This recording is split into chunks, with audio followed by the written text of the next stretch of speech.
Welcome back to the morning show here on Arise News. Well, Nigerians across the country have been tasked to appreciate and celebrate soldiers who are on the front lines hunting down insurgents, especially at this period of Christmas celebration.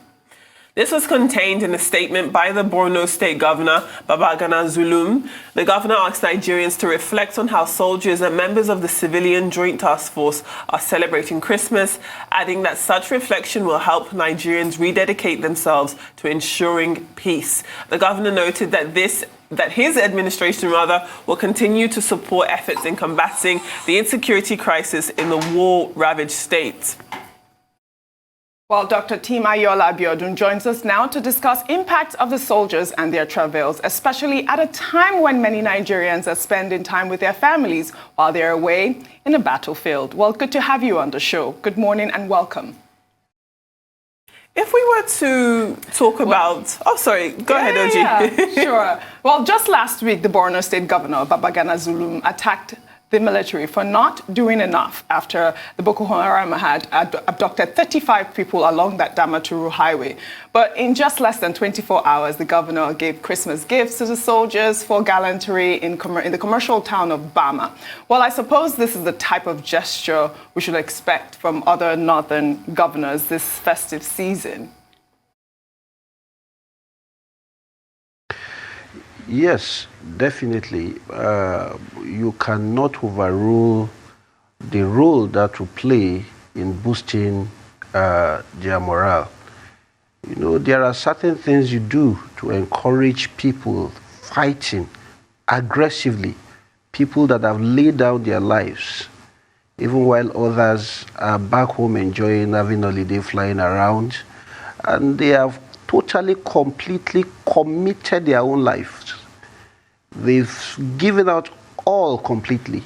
They've laid down everything just to fight for the security of lives and property and for the existence of you and I. Because if you're talking about economy, the growth and all that, if there is insecurity, if there is war, that will be the last thing for us to think about. If you ask the average people that have suffered from the brutality of the Boko Haram and other insurgencies, they will tell you what they see and what they have viewed life to be. I was watching a documentary by Al Jazeera, and an old man said something. He said they live every day in fear as if that will be the end of their life. But these are people who look up to the security agencies, who gives them hope that their lives and their properties would be secure. But if you look beyond that and you subject every other thing to politics, I think we'll have ourselves to blame, because insecurity affects all parties, both PDP, APC, and every other party. So basically, it is very, very paramount for you to take the welfare of those fighting for our own security, people at the front line. It is very important, because looking back, if you look at the family of these people, go check them in their homes and in their families. There is no safety net, for them. Most of them cannot afford the basic thing, the luxury of life. Practically, they are not people who look forward to traveling or going on holiday or anything for Xmas. As a matter of fact, they celebrate their Xmas. I was speaking with somebody who said he was at the front line for over 4 years. What happens to such people? What's their fate? What's the fate of their family? And when you talk down at them, you demoralize them. It is not in our own interest to look down on the effort of those fighting for our own survival, fighting for our own existence. So what do we benefit from it? When you talk down, when you talk down at them, you know, reaching out to them, especially during this period, is a morale boosting. Not just them, but also their families. Quite a number of them have families, have children. They've not seen their wives, they've not seen their kids for years.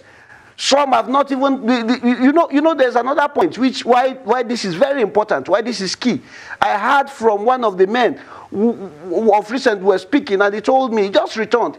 He said, do I know that what they receive as allowance daily for fighting at the front line is 2,000 naira. It was 1,000 naira before, but it's been increased to 2,000 naira. You and I know what we spend a day.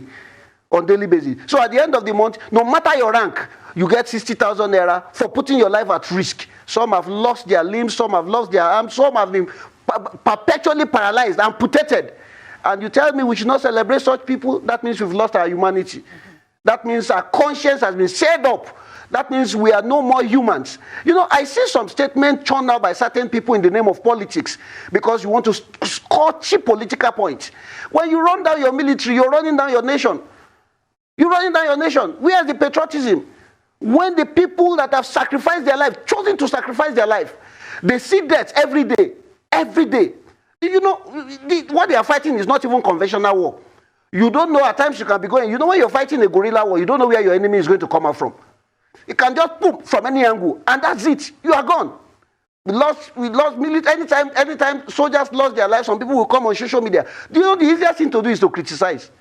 It is very easy to criticize. It is very easy to churn out blames, blame the chief of army staff, blame the chief of air staff, blame the soldiers, blame the theater commander, blame everybody. But what role have you played to encourage these people? You know, even as celebrities, I see people on social media at the end of the year like this, they've been dancing around and they're distributing foods, this and that. Have you reached out to the family of these people? We've forgotten them. We are all culpable. We've forgotten them. We've left them to their fates. Then later we say the children of the soldiers are the problem in the country. When you give somebody gun to protect you and you are not looking after their welfare, what are you doing? You are indirectly putting yourself in danger. You're seated on a keg of a gunpowder.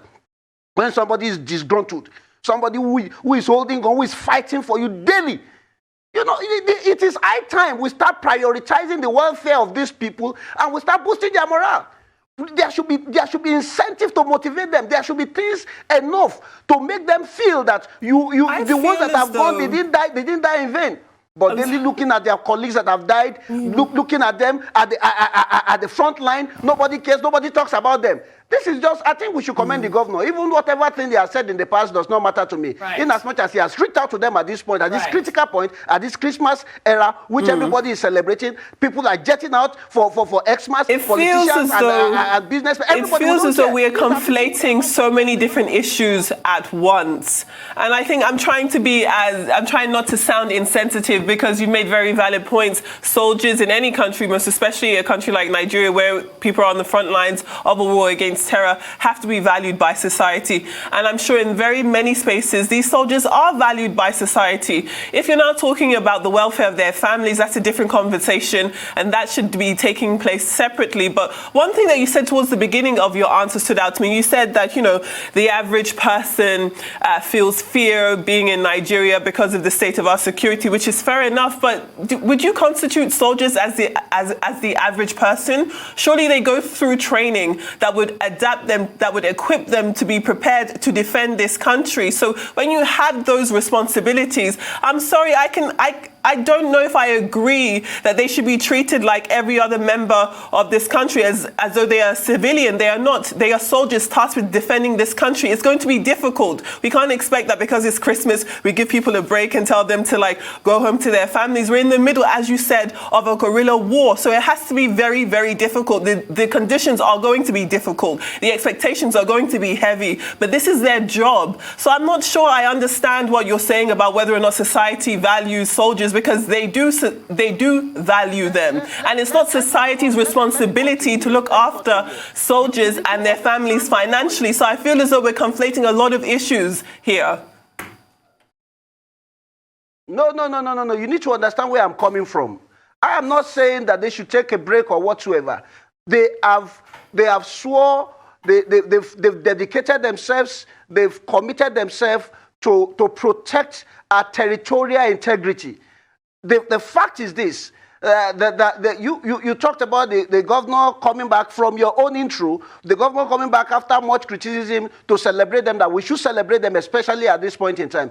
People who fight for you, people who protect you, people who look after your well-being, people who stand at the border, people who make sure that the nation is secured. No matter what, there will be lapses. There will be lapses. Definitely, we can't overrule that. And I'm not standing as a spokesperson for anybody, but I'm speaking out of conscience because I've interacted. If you have lost 1 or 2, 3 persons in the military, maybe at the war front, at the front line, I've lost 2 major people. Relations, I've lost them. So I know how it feels when you are at the front line. The people that have fallen, that have been victim. If you speak with somebody, you can speak from the comfort of your home or from wherever, in the sense that, well, this is their job, this is what they've sacrificed themselves for. We should appreciate the soldiers, especially at this time when we are celebrating. We should remember those that stood for us. What is the essence of Christmas? If you're talking about Christmas, the birth of Christ, is that also? And also you celebrate with your family, you appreciate, you send greeting cards, you send gifts. So how many of us have sent gifts to these people? You must not know 1 or 2 persons. Said, no, we should, the society, we should come together and look at this critically. Because we cannot say because they are soldiers, this is what they vowed, this is what they've led their lives to do, then we should not give a damn about whatever becomes of them or during this Xmas. No, we're not talking about giving them a break. Yes, but we should make them feel very important. We should make them, we should appreciate them. That is the essence of it. Can you look at other developed countries. For instance, can you give us examples? Go ahead. Yes, please. Yes, please. The governor has set the governor of Borno State has set a good example. You said in your intro, sending gift packages and all that. So there should be platform for such. Individually, we should reach out. How do we reach out? There was a time my organization partner with Nigerian Army Resource Center. So there are quite a number of platforms you can use to reach out. See, sometimes, let me explain something to you. We don't make the move. That is why we think there is no channel or whatsoever. No, it's not like they are advocating for support. But I feel, especially this time, this period, we should look back, look at where we are coming from, and look at those who stood for us. Especially when you package gifts. I packaged a number of gifts for people that have been part of my life, especially through the year. So there's nothing wrong looking at those that has been fighting at the front line, appreciating their efforts. Either through there are people that have lost their life. Their widows are there. Most times you see people coming together to protest and like they've been neglected, they've not been taken good care of. No, we cannot completely leave this to the government. Yeah. I feel from my own conscience, from the moral point of view, I'm speaking from the moral point of view. So there's nothing wrong in trying to reach out to either the family of the slain men of our soldiers that have fought for us or that died at the front line. There's nothing wrong in doing that. Yes. So if you feel that maybe we should not pay attention to them because they are soldiers, because this is what they've committed themselves to do, then no problem. But I think if we keep living as if these people does not exist, let them say they are paid salary or whatsoever. No. Because they are soldiers, the fact that they are soldiers is even one of the major reasons why we should, especially this time of Christmas, remember those that have been fighting for us at the front line. They have been at both day and night. If you look at their condition, and they are valid. I watch some documentaries. They sleep and wake up at the trenches. They practically do not sleep. So basically, if you understand the pains they go through, you will know that especially this time of Christmas, we must reach out to them. So there's nothing wrong in collectively coming together, celebrities or whatsoever. We should at this point make it a priority to start appreciating people at the front line because they don't have break. Yes. They are not thinking of going for Xmas break. Where they celebrate their Christmas is there at the front line. You've made your point. You have made your point, and you've clarified what you're trying to say, and we do agree with you. I think that your point is quite clear, and you've also mentioned about soldiers complaining about poor welfare. They've also complained about poor equipment at the war front while protecting our country. I'm sure this has a huge psychological effect on our soldiers as well. And as a doctor, what would be your recommendation for psychological evaluation of these soldiers, especially now during this period when they're away from their family? Thank you very much. Basically, we must put in mechanism, we must put in a system what will that will encourage and boost their morale. You talked about not enough equipment to fight and all that, weapons or whatever to fight and all that. It is that solely lie on the prerogative and of the chief of army staff and the president. I think of recent, I was reading some news in the paper by the chief of I think air staff talking about some new delivery of equipment that has just been received. I think the government should do more. They should do more, and also encourage the allowance. Their allowance should be increased. They should make them feel much, because 2,000 naira is nothing for somebody fighting at the front line. 2,000 naira daily to risk your life. I don't think even you take a bodyguard and employ him to secure you for a day and give him 2,000 naira. To do what with the 2,000 naira when his life is laid down? So the government should look into their welfare, very, very important, and then there should be safety nets. There should be safety nets. Welfare, very, very key, because you can't give somebody gun to go and fight for you, because you're talking about insecurity, you're talking about kidnap, you're talking about this. How do you give somebody gun and you give the person peanut and say, if you die, you die, if you perish, you perish? Are you not seated on the keg of a gunpowder? We should stop this hypocrisy. We should stop this hypocrisy and pay attention more to the welfare of our security agencies. Because when you empower somebody and you're not looking after his welfare, giving him guns and all that whatsoever, if he has the opportunity to look at you're living in splendor, you're living in plenty and all that, and you make him feel as if dejected. Indirectly, we are people that prepares and that prepares for our own dig our own pit and fall into it. So I think we should critically look into it and do something about it as quick as possible. On the area of the weapons or whatsoever, I think the government is doing the more. I think they received some ammunitions of recent, and more should be done, because that will also boost the morale. Because you see, when you send somebody to war to go and fight, and you are giving them, they do not have enough ammunitions to fight. What have you said? You've sent them to their early grave to go and die. That's what you've practically said indirectly. But I think that something is done in that aspect, because we must also look at that. We cannot be criticizing at all points without looking at the gray areas. What has been done? What has not been done? Let's look at what has not been done. What has been done? Kudos to them for those things they've done. Then the ones that has not been done, please, the government should encourage these people and boost their morale. And I think there should also be synergy between the society. There should be synergy between the society and the security agencies. It's very key to achieve success, because the truth is that as we are, we can't leave everything to the government. Every day you see kidnap, banditry, things are happening, and everybody is shouting. We can't fold our hands. We must see this as a collective responsibility. We must see this as a collective responsibility. We can't say, well, I don't care. The truth is that APC, PDP, everyone has taken part, has suffered we've all been casualty of insecurity. So it is the earlier the better. We rise up to the occasion. You don't score cheap political points with security matters. No, we don't. I see that a lot happen, and I wonder who plays politics with his life, who gambles with his life. You don't come up at every point. You try to there are certain things, certain information that is churned out that is even a threat to our own security and territorial integrity.